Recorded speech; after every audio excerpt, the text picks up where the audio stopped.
हे मी नाही म्हणत आहे, आपले शिवसैनिक आणि पदाधिकारी नाही म्हणत आहेत. पण हे जे ट्विट आहे ना, हे बघा, हे वर्ल्ड हेल्थ ऑर्गनायझेशन, जागतिक आरोग्य संस्था, त्यांनी केलेलं ट्विट आहे. हे जे काही देश आहेत, हे south Korea and even Dharavi, a densely packed area in Mumbai, a strong focus on community engagement and the basics of testing, tracing, isolating and treating all those that are sick is key to breaking the chains of transmission and suppression. आपल्या Dharavi model आणि मुंबई मॉडेलचं कौतुक हे जागतिक आरोग्य संस्थेने केलं. त्याच्या मागे एक व्यक्ती होती, त्या व्यक्तीचं नाव उद्धव बाळासाहेब ठाकरे. आता येऊया आपल्या मुंबई महानगरपालिकेवर. होय, आपली मुंबई महानगरपालिका, आपल्या मुंबईची महानगरपालिका. आपल्या सर्वांनाच माहिती आहे, जेव्हा 1997 मध्ये पहिल्यांदा आपले महापौर बसले, मला वाटतं मिलिंद वैद्यजी होते, ते काय इथेच आहेत, या स्टेजवर 1 मिनिटासाठी या. विशाखाताई पण होत्या, पण त्याच्यानंतर होत्या 97 ला. तुम्ही मग या, दोघेही यावरती.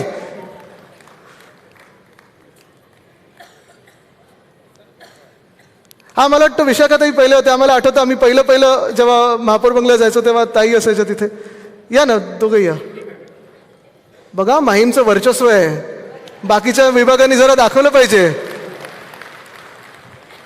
अच्छा, चला, माहीमच्या लोकांचा आवाज ऐकू द्या, टाळ्या वाजून ऐकू द्या. दादर,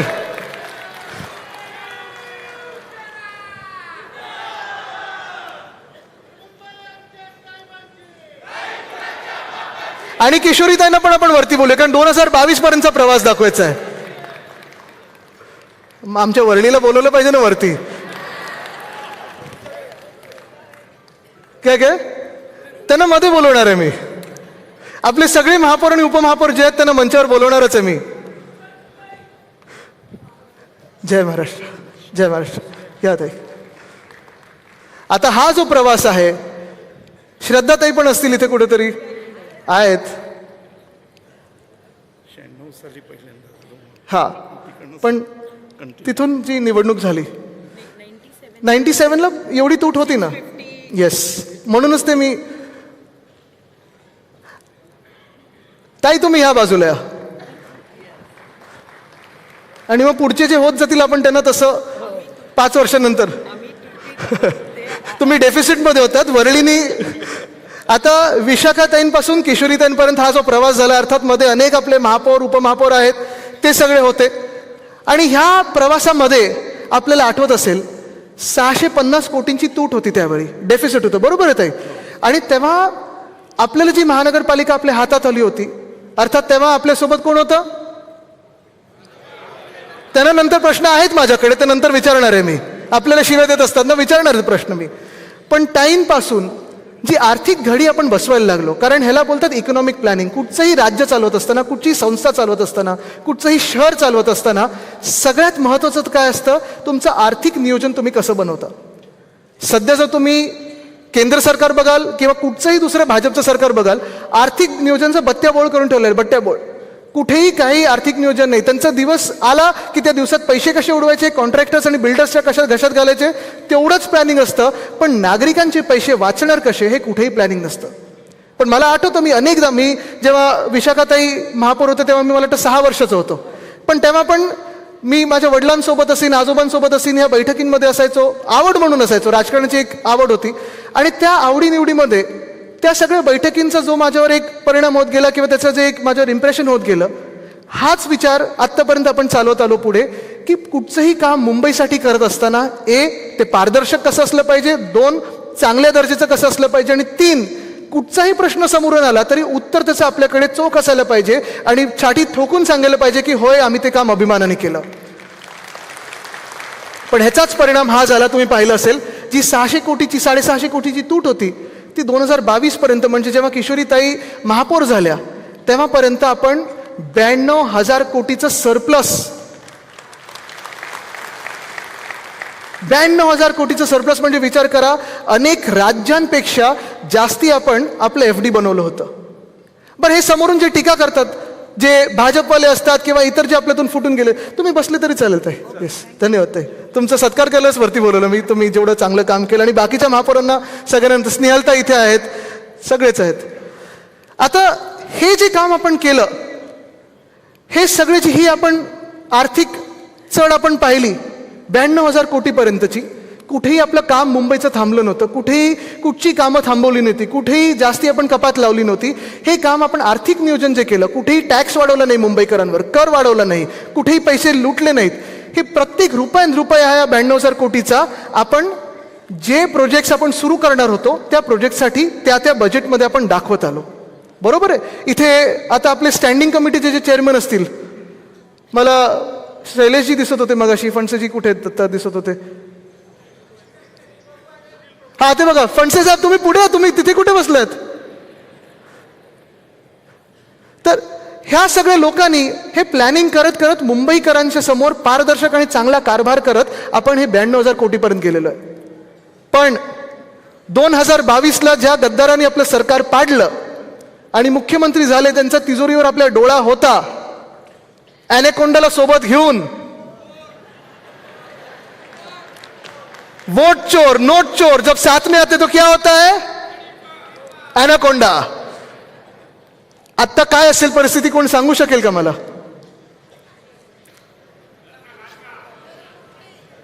तिजोरी आता राहिलेलीच नाहीये, तिजोरी साफ झाली, सपाट झालेली आहे. आणि दुर्दैवाने जेवढे ह्यांनी भ्रष्टाचार केलेत, जेवढे ह्यांनी घोटाळे केलेत गेल्या 2-2.5 वर्षामध्ये, त्याचा परिणाम हा झाला. तुम्ही पाहताय रस्ते तर कुठेच दर्जेदार नाही आहेत, काही काम झालेलं नाहीये. पण मुंबईचं आत्ता कमिटेड लायबिलिटी म्हणजे जे आपण देणं लागतो ते 2.5 लाख कोटीवर पोचलेलं आहे. किती? 2.5 लाख कोटी. हे जेव्हा आपण बोलतो महानगरपालिकेचं देणं, आहे फक्त महानगरपालिकेचं देणं नसतं, हे सगळं आपल्या डोक्यावर येतं. कारण आपण करदाते आहोत, आपण कर भरत असतो, आपण मुंबईकर आहोत. आणि आपल्या डोक्यावर एवढं आता कर्ज काय, कमिटेड लायबिलिटी चढलेलं आहे, ह्याचा विचार देखील तुम्ही करणं गरजेचं आहे. पण आपण केलेली कामं ह्याच्यावर जरा येऊया आपण. कारण काय, फक्त टीका करून उपयोग नाहीये, आपण काय काय काम केलंय हे देखील आपण सांगणं गरजेचं आहेच. पहिलं काम आणि सगळ्यात आवडतं काम माझं जे आहे ते शाळेंबद्दल मला बोलायचं आहे. शाळेंबद्दल प्रवास, हे दूर कुठचं सोडतात ते बंद करा, डान्स नाही चालू आहे कुठचं, बंद करा शाळेंचा प्रवास. कारण हे जेव्हा आपण पाहतो 92,000 कोटी जरी आपलं FD असलं तरी आपण काय काय केलंय हे सांगणं गरजेचं आहे. आणि म्हणून पहिला आपण सुरू करूया शाळेचा प्रवास. मी तुम्हाला पैज लावून सांगू शकतो, आत्ताच्या आत्ता तुम्हाला पैज लावतो आणि सांगू शकतो, ती पैज हरायला देखील तयार आहे, पण हरू शकणारच नाही. कारण मुंबई महानगरपालिका ही कदाचित नुसतं महाराष्ट्रातली नाही, नुसतं देशातली नाही, कदाचित फक्त आशिया खंडातली नाही, पण जगातली एकमेव महानगरपालिका असेल ज्या महानगरपालिकेचं कर्तव्य पहिलं किंवा ड्युटी आपण ज्याला बोलतो ते प्राथमिक शाळा आहे, प्राथमिक शिक्षण आहे. बरोबर ना सुनील प्रभूजी? प्राथमिक शिक्षण म्हणजे आपल्याला बेसिक प्रायमरी शिक्षण हे द्यायचं आहे. पण जगात कुठेही नसेल असं अभिमानाने आपण सांगू शकतो की गेल्या 25 वर्षाच्या प्रवासामध्ये जो काय पालट आपण केला मुंबई महानगरपालिकेच्या शाळेंचा, 1235 शाळा ह्या फक्त आणि फक्त मुंबई महानगरपालिकेच्या असू शकतात. ते तुमच्या आणि आमच्या आपल्या शिवसेनेने केलेलं आहे. ह्या 1235 शाळेंमध्ये 3.25 लाख विद्यार्थी शिकतात. हे फक्त आणि फक्त तुमच्या आमच्या शिवसेनेने केलेलं आहे, आपल्या कामामुळे झालेलं आहे. पूर्ण हे शिक्षण विनामूल्य असतं, मोफत असतं, एक सुद्धा रुपया आपण घेत नाही. हे आपण काम केलेलं, हे अभिमानाने सांगण्याची गरज आहे.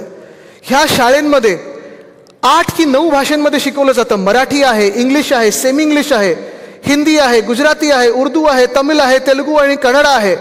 आणि एवढंच नाही तर अर्थात 10वीपर्यंत आपण मराठी तर अनिवार्य केलंच होतं, जे ह्या सरकारने बदललं. पण उद्धव साहेबांनी अजून एक महत्त्वाची भाषा जी आपल्या शाळेंमध्ये आणली ती आणली टेक्नॉलॉजीची. हा जो फोटो आपल्याला दिसतो इथे माधुरीजी आहेत, इथे रमेश माशेलकरजी आहेत आणि उद्धव साहेब देखील आहेत. हा जो फोटो आहे मला वाटतं हा 2011 किंवा 12 सालचा आहे.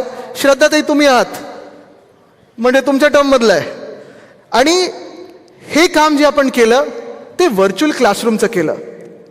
म्हणजेच काय तर राज्यात किंवा देशात आपल्या राईट टू एज्युकेशन आहे, पण राईट टू क्वालिटी एज्युकेशन, दर्जेदार शिक्षण आपण ह्याच माध्यमातून जवळपास 600 वर्गांना जोडलेलं आहे. जसं आज मी इथे उभा राहून आपल्याशी तर बोलतच आहे, पण ह्या मीडियाच्या माध्यमातून संपूर्ण मुंबईशी बोलत आहे.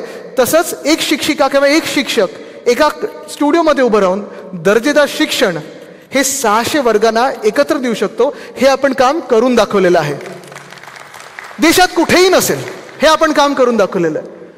टॅबद्वारे शिक्षण 6वी 7वी 8वी 9वी 10वी ह्याच्यासाठी. कारण मला आठवतं माझे आजोबा वंदनीय हिंदवी सम्राट बाळासाहेब ठाकरे जेव्हा आमचं सकाळी दप्तर बघायचे तेव्हा आईला विचारायचं हे नेमकं काय असतं या दप्तरामध्ये, एवढं सगळं तुम्ही पाठीवर का बोजं घेऊन जातात. त्यांनी माझ्या प्रिन्सिपलला पण एकदा दोनदा घरी बोलवलेलं, आपले शिक्षण मंत्र्यांना घरी बोलवलेलं आणि हा प्रवास चालूच राहिला की नेमकं ह्या दप्तरात काय असतं एवढं बोजं की आपण घेऊन जात असतो. बरं 3-4 पायऱ्या चढायला लागतात, 3-4 मजले चढायला लागतात. पण उद्धव साहेबांनी त्याला उत्तर दिलं ते म्हणजे टॅबचं. पुन्हा एकदा 5 भाषा आपण वेगळ्या वेगळ्या शिक्षण हे डिजिटल केलं आणि डिजिटल शिक्षण देणारं कदाचित महानगरपालिका देशातली असेल ती एकमेव असेल आणि पहिली असेल ती म्हणजे आपली मुंबई महानगरपालिका आहे.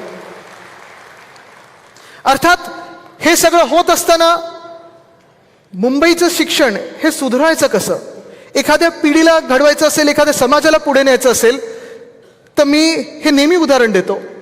1997 मध्ये जेव्हा युकेमध्ये युनायटेड किंगडममध्ये टोनी ब्लेअर हे पंतप्रधान बनणारच होते, त्यांनी विचारलेलं, तेव्हा मीडियाने त्यांना विचारलेलं की जर तुम्ही पंतप्रधान झालात तर तुमच्या पहिल्या 3 प्रायोरिटी कुठच्या असतील. आणि त्यांचं उत्तर काय होतं माहिती आहे का? पहिली प्रायोरिटी हे शिक्षण असेल, दुसरी प्रायोरिटी हे शिक्षण असेल आणि तिसरी प्रायोरिटी हेही शिक्षण असेल. कारण शिक्षणावरच देश घडत असतो. तर शिक्षण अजून आपण चांगलं कसं करू शकतो? वर्षानुवर्ष हे आपण ऐकत आलेलो आहे. प्रत्येक वेळी आपण पेपरमध्ये बातम्या वाचायचो की आज एवढी गळती लागली, एवढ्या मुलांनी आपल्या शाळा सोडली, ही शाळा बंद होते कारण इथे आपली मुलं आता शिकायला तयार नाही आहेत, ह्या शाळेतून त्या शाळेत गेली म्हणून ही शाळा बंद झाली. तेव्हा माझं स्वप्न एकच होतं की इथे जे जे आता लोकप्रतिनिधी बसलेत किंवा माझी खासदार बसले असतील, आमदार बसले असतील, आजी माझी सगळेच नगरसेवक बसले असतील, महापौर असतील, होणारे महापौर असतील, होणारे नगरसेवक असतील, ह्या सगळ्यांकडे जशी लोक येतात की आम्हाला ह्या शाळेमध्ये ॲडमिशन पाहिजे, ह्या प्रायव्हेट शाळेमध्ये ॲडमिशन पाहिजे, तसं माझं स्वप्न होतं की कधी ना कधीतरी मुंबई महानगरपालिकेच्या शाळेंसाठी आपल्याकडे लोक येतील आणि पत्र मागतील की आम्हाला मुंबई महानगरपालिकेच्या शाळेमध्ये ॲडमिशन पाहिजे, तुमचं पत्र पाहिजे. आपले शिक्षण समितीला सोबत घेऊन बसलो. 1-2 चांगले अधिकारी होते, तरुण अधिकारी होते, मदत केली.